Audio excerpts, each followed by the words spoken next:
안녕하세요. 소중한 나 무한행복 광우 스님입니다. 분위기가 많이 바뀌었죠?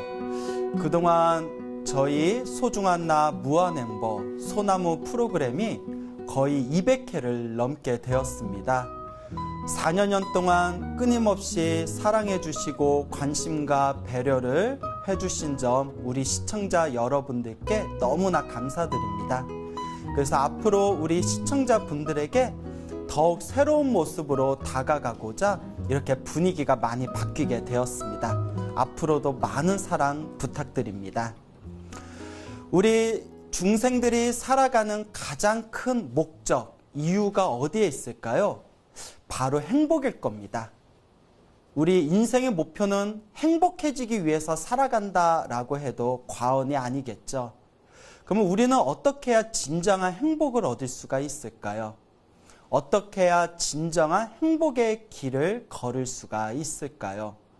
많은 사람들은 행복에 대해서 여러 가지로 표현을 합니다. 행복해지기 위해서는 이것이 있어야 된다, 저것이 있어야 된다. 이것을 채워야 된다, 저것을 채워야 된다. 행복에 대해서 수많은 자기만의 생각들을 가지고 있습니다.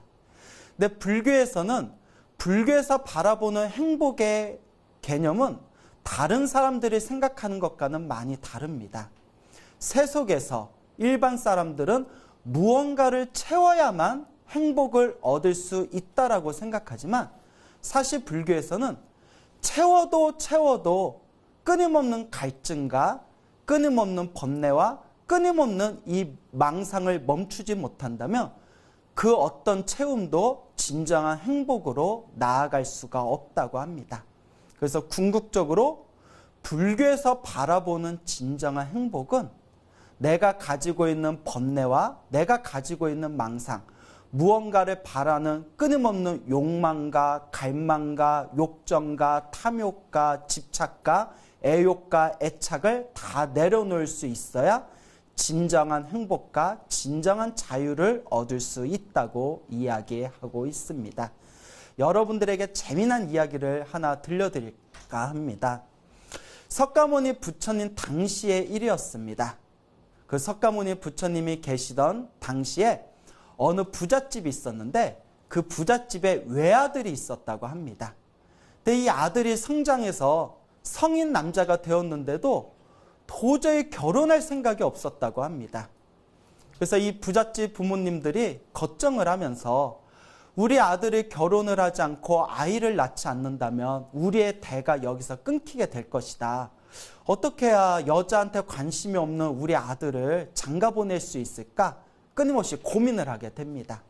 그래서 매일매일 아들을 찾아가서 사랑하는 아들아, 제발 결혼 좀 해라. 제발 장가 좀 가라. 제발 여자 좀 만나라 해도 아들이 말을 듣지 않는 겁니다. 그 어느 날 또 부모님이 찾아와서 아들에게 너 언제 결혼할 거니? 제발 결혼 좀 해라 라고 다그치니까 아들이 너무 귀찮았나 봅니다. 부모님한테 천냥이 되는 순금으로 만든 아름다운 여자의 모습을 조각해달라고 부탁을 합니다. 그래서 워낙 부잣집에서 아들이 간곡하게 부탁을 하니까 천냥을 들여가지고 순금으로 사람과 똑같이 생긴 아름다운 여인의 모습을 조각했다고 합니다. 그때 아들이 부모님에게 이렇게 말을 합니다. 아버지, 어머니, 저 순금으로 만든 아름다운 조각상의 여인과 똑같은 여자가 있다면 제가 결혼하겠습니다. 제가 장가를 가겠습니다. 라고 말을 합니다. 그러니까 부모님이 너 그러면 우리가 이 순금으로 조각한, 황금으로 조각한 여인과 똑같은 그런 여자를 찾아온다면 넌 분명히 꼭 결혼을 해야 된다. 단단히 약속을 받고는 주변에 널리 사람들 모아서 부탁을 합니다. 그 황금 조각상을 보여주면서 이 황금으로 만든 여인과 똑같이 생긴 여자를 찾아온다면 저희가 큰 상금을 드리겠습니다. 그러니 이 황금 조각상의 여인과 똑같은 여자를 찾아와 주십시오 라고 부탁을 하고 상금을 내걸게 됩니다. 그래서 이 중매를 맡은 이 사람들이 전국을 돌고 여러 왕국을 돌고 여러 도시를 다니면서 그 황금 조각상과 똑같이 생긴 여자를 구하러 다닙니다. 어느덧 시간이 점점 지나면서 어느 왕국의 어느 도시에 가서 그 사거리에다가 황금 조각상을 두고 지나가는 사람들에게 만약 이 황금으로 만든 여인과 똑같은 여자를 찾아주신다면 저희가 큰 사례를 하겠습니다. 광고를 하고 있을 때 어느 여자가 지나가다가 그 황금 조각상을 보고 깜짝 놀라면서 아니 우리 집 아가씨가 왜 여기 있지? 하고 놀라더랍니다. 그 중매쟁이들이 저희가 크게 사례를 해드릴 테니까 그 집에 가서 그 아가씨를 좀 만나 뵙게 해주십시오 라고 사정 이야기를 하게 됩니다. 그 중매쟁이들의 사정 이야기를 듣고 그 아주머니를 따라서 그 집에 찾아가게 됩니다. 그 집에 가서 황금 조각상과 똑같이 생긴 여자가 이 집에 있다는데 혹시 얼굴을 볼 수 있겠습니까? 정중히 부탁을 해서 그 집의 딸을 직접 만나보게 됩니다. 그리고 사람들이 다들 깜짝 놀랍니다. 황금 조각상으로 만들어진 여인과 똑같은 아름다운 여인이 그 집에 살고 있었던 겁니다. 중매쟁이들이 너무나 기뻐하면서 야, 드디어 성공했다. 드디어 몇 년 만에 성공했구나. 드디어 우리가 고향에 돌아가게 되고 우리가 큰 상금을 얻게 되었다. 기뻐하면서 그 아름답게 생긴 여자의 부모에게 간곡하게 부탁을 합니다. 그 딸네 집에서도 사정 이야기를 듣고 그 집안의 이야기를 듣고는 흐뭇해하면서 그러면 우리 딸을 그 집에 그 남자 집에 시집을 보내겠습니다 라고 이야기가 잘 풀렸다고 합니다. 자, 남자네 집에서 그 부잣집에서 아들에게 야, 드디어 좋은 소식이 왔다. 그 황금 조각상으로 만든 여자와 똑같은 그런 여인을 찾게 되었다. 드디어 네가 이제 장가를 갈 수 있겠구나 라는 말을 듣고 아들도 깜짝 놀랐다고 합니다. 어머니, 아버지, 그 말이 사실입니까? 정말 그 황금 조각상으로 만든 그 황금 조각상의 여인과 똑같은 여자를 발견한 겁니까? 저 당장 그 여자를 만나보고 싶습니다. 저도 빨리 장가가고 싶고 빨리 결혼하고 싶습니다 라고 아들이 그렇게 기뻐하더랍니다. 아니, 아까는 뭐 아들이 장가가라 결혼해라 해도 꿈쩍도 안 하더니 아름답게 생긴 여인을 발견했다니까 빨리 만나보고 싶다, 빨리 결혼하고 싶다, 빨리 장가가고 싶다 보채는 그 아들의 모습을 보면 역시 남자들은 다 똑같구나라는 그런 생각이 듭니다.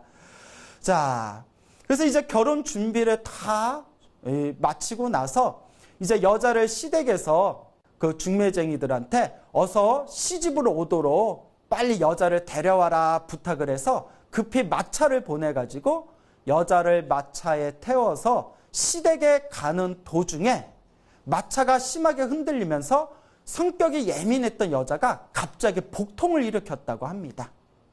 심하게 복통을 일으켰던 여자가 배가 아픈 가운데서도 꾹꾹 참다가 그만 마차가 시댁에 다 도착하고 나서 마차 문이 열리는 순간 그 여자가 갑자기 급사를 해버렸다고 합니다. 세상에 이게 무슨 일입니까? 그토록 남자가 기다리고 그토록 그 부잣집의 아들이 기다렸던 여인이 마차를 타고 오는 도중에 갑작스러운 복통을 일으켜서 세상을 떠나게 된 겁니다. 집안에서는 난리가 났죠. 근데 아들이 얼굴이 빨개지면서 빨리 그 여자를 만나보고 싶습니다. 그 여인이 언제 옵니까? 애타게 기다리고 있는 아들을 보면서 부모님들이 차마 그 여자가 오는 도중에 갑자기 죽어버렸다라는 말을 끝내 하지를 못하고 있었다고 합니다. 아들이 너무 실망에 빠지고 시리에 빠질까 봐 걱정이 되었던 것이죠.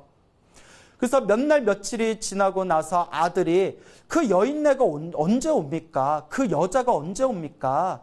우리가 결혼할 준비도 다 마쳤는데 언제 결혼하면 되는 겁니까? 자꾸 보채니까 결국 부모님이 고민하고 고민하다가 아들에게 솔직하게 이야기를 합니다.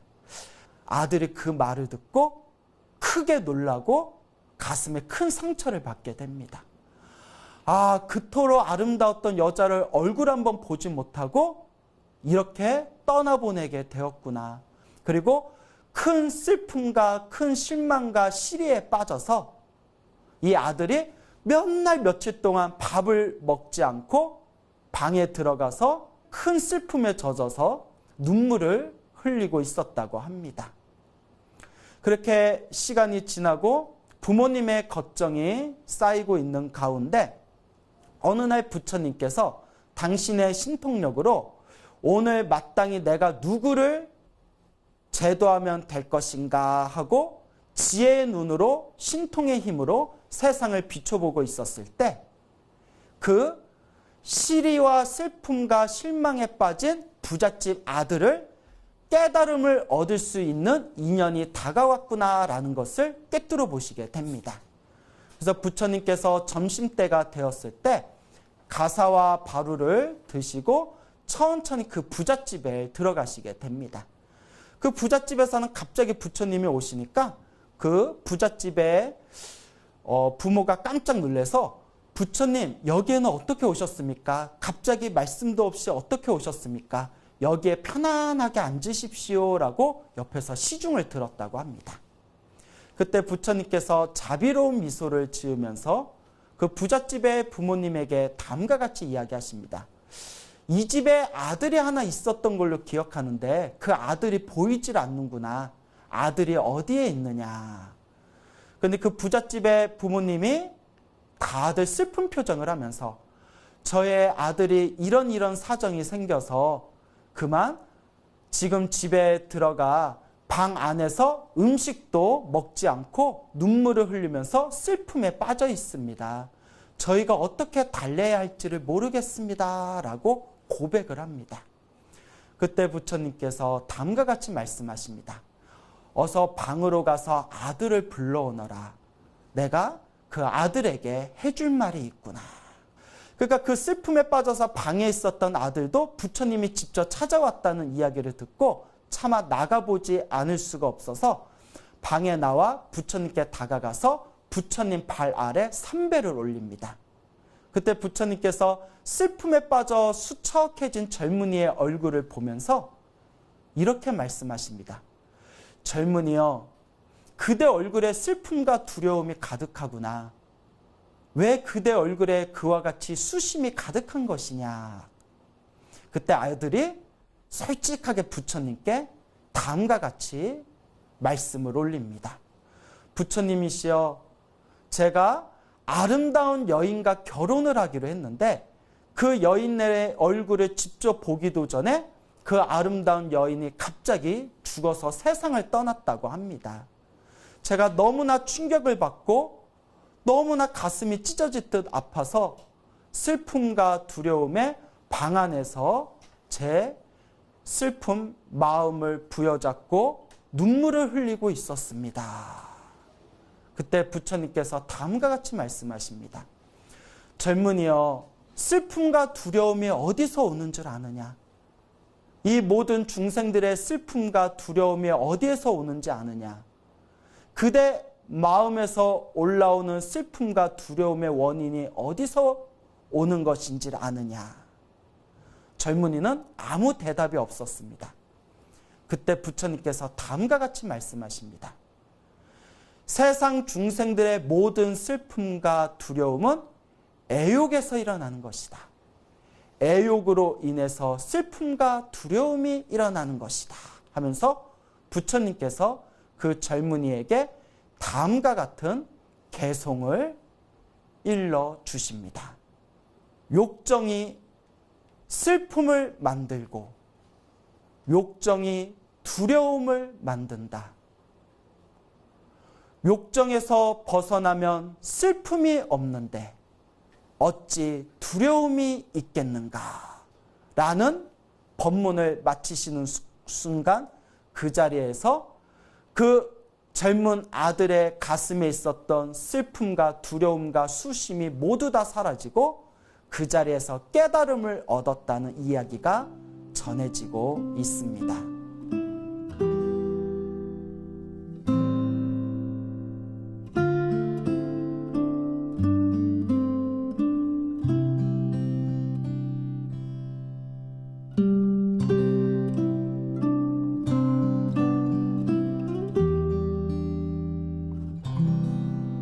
부처님 당시에 어느 가난한 농부 집안에 한 아이가 태어났습니다. 그 아이는 가난이 너무 지긋지긋해서 돈을 많이 벌겠다는 목표를 가지고 도시로 나아가게 됩니다. 도시의 한 시장에 들어가서 장사하는 사람들 밑에서 허드렛 일을 하면서 한 푼, 두 푼 돈을 모으게 됩니다. 그 오랫동안 그 시장에서 장사하는 사람들 밑에서 일을 도와주면서 조금씩 장사하는 법을 터득하게 됩니다. 그렇게 몇 년의 시간이 지나고 나서 한 푼, 두 푼 모았던 그 돈들로 종잣돈을 삼아서 장사를 시작하게 됩니다. 오랫동안 시장에서 장사하는 법을 터득하면서 열심히 노력한 끝에 오랜 시간이 지나고 아주 많은 돈을 모았다고 합니다. 큰 돈을 모았던 이 남자는 어느 날 이런 생각을 합니다. 내가 어렸을 때 고향을 나와서 이 외지에서 정말 열심히 노력하고 온몸이 부서지라 노력을 해서 이만큼 큰 돈을 모았다. 이제는 이 재산을 가지고 고향으로 돌아가서 남은 말년을 편안하게 지내자꾸나. 그리고 자기가 가지고 있는 모든 재산을 다 들고서 고향으로 가던 중에 그만 도적들을 만나게 됩니다. 그 도적들에 의해서 자신이 가지고 있는 모든 재산을 다 빼앗기고 겨우 목숨만을 구하게 되죠. 이 엄청난 실망과 시리에 빠진 이 남자는 집에 들어와서 침대에 누워 자신의 재산을 아까워하면서 큰 마음의 충격을 가지고 자리에 드러눕게 됩니다. 어느 날 부처님께서 그 남자의 집안에 들어오시게 됩니다.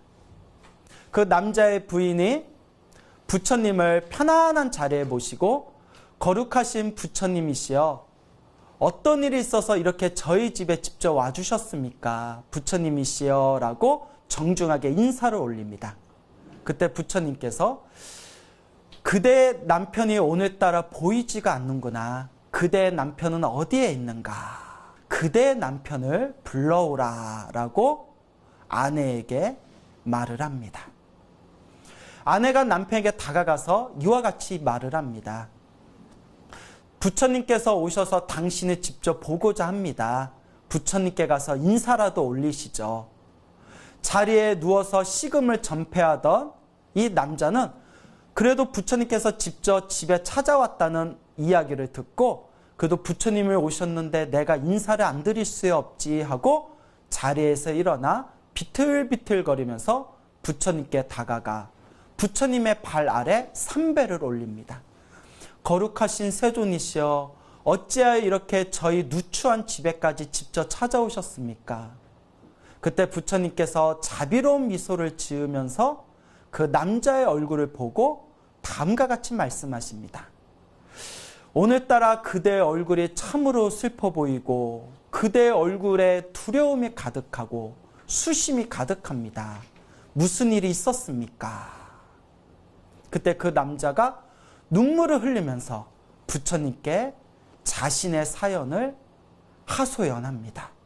그때 부처님께서 그 슬퍼하는 남자의 눈동자를 바라보면서 다음과 같이 말씀하십니다. 그대여, 이 세상의 모든 슬픔과 두려움의 원인이 어디서 오는 것인가? 이 세상의 모든 중생의 슬픔과 두려움의 원인이 과연 어디에서 오는 것인가? 그대의 마음에서 올라오는 슬픔과 두려움이 어디서 오는 것인지 그대는 알고 있는가? 알 길이 없었던 남자는 아무 말도 하지 못하고 침묵을 지키고 있었습니다. 그때 부처님께서 그 남자의 얼굴을 자상하게 바라보면서 다음과 같은 개송을 설해 주십니다. 모든 중생의 슬픔과 두려움은 탐욕에서 일어나는 것입니다. 탐욕이 슬픔을 만들고 탐욕이 두려움을 만든다. 탐욕에서 벗어나면 슬픔이 없는데 어찌 두려움이 있겠는가? 라는 부처님의 법문을 듣자마자 이 남자의 마음에 있었던 가슴의 슬픔과 두려움은 싹 사라지고 남자는 비로소 고요함과 평온함을 얻었다라는 이야기가 전해지고 있습니다.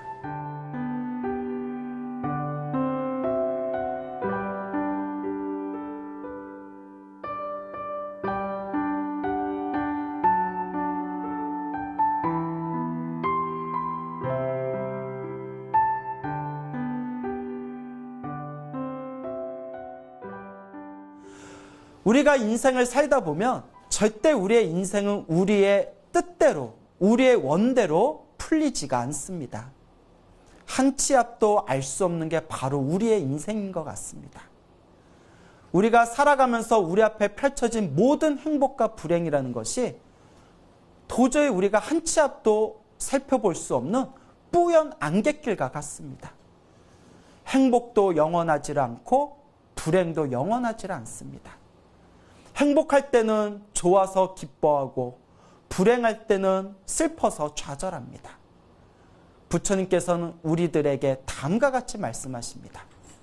행복에도 집착하지 않는 삶, 불행에도 집착하지 않는 삶, 행복에도 불행에도 좋은 일에도 나쁜 일에도 더 이상 집착하지 않을 때 우리는 모든 슬픔과 두려움에서 벗어날 수가 있을 것이다. 여러분, 부처님의 가르침을 수행하는 진정한 불제자라면 행복에도 불행에도 집착하지 마십시오. 좋은 일도 나쁜 일도 결국 내가 지은 업의 결과일 뿐입니다. 내가 지금 선업을 짓고 있는 삶을 살고 있는가? 혹은 악업을 짓고 있는 삶을 살고 있는가? 지금 나는 어떤 업을 지으면서 살아가고 있는가를 끊임없이 바라보시기 바랍니다. 선업의 힘이 강하다면 저절로 행복하고 좋은 일이 생길 것이고 지금 이 순간 나쁜 업을 짓고 있다면 결국 우리 앞에는 언젠가 불행과 나쁜 일이 닥치게 될 것입니다. 궁극적으로 마음의 수행을 통해서 행복도 불행도 내가 만든 업의 결과임을 꿰뚫어 보고 그 모든 것에서 자유로울 때 우리는 진정한 의미의 영원한 행복을 얻게 될 것입니다. 여러분, 행복해지고 싶습니까? 행복한 삶을 창조하고 싶습니까? 복을 지으십시오. 선업을 지으십시오. 공덕을 쌓으십시오. 복과 선업과 공덕의 힘이 여러분들을 진정한 행복의 길로 이끌어 줄 것입니다. 감사합니다.